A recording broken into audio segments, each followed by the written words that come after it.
শিশুকন্যা সামিয়া ইসলাম ইভার বাড়িতে ব্যারিস্টার মোহাম্মদ কামাল উদ্দিন, স্বপ্ন পূরণের আশ্বাস। বিশেষ প্রতিনিধি মোহাম্মদ শাহাবুদ্দিনের তথ্যচিত্রে বিস্তারিত।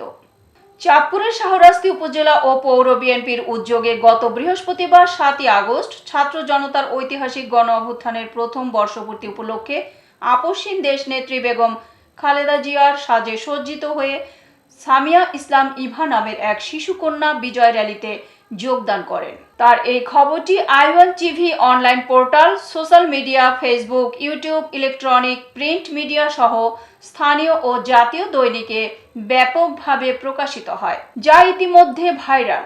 বিজয় র্যালিতে যোগদান করে সামিয়া ইসলাম ইভা সাংবাদিকদের প্রশ্নের উত্তরে তার স্বপ্নের কথা প্রকাশ করেন, যা দেখে চাঁদপুর 5 আসন থেকে আগামী ত্রয়োদশ জাতীয় সংসদ নির্বাচনে ধানের শীষের মনোনয়ন প্রত্যাশী ব্যারিস্টার মোহাম্মদ কামাল উদ্দিন শিশুকন্যা সামিয়া ইসলাম ইভার বাড়িতে যান এবং তার এই অসাধারণ প্রতিভার জন্য তার পিতামাতার প্রতি ধন্যবাদ ও কৃতজ্ঞতা জ্ঞাপন করেন।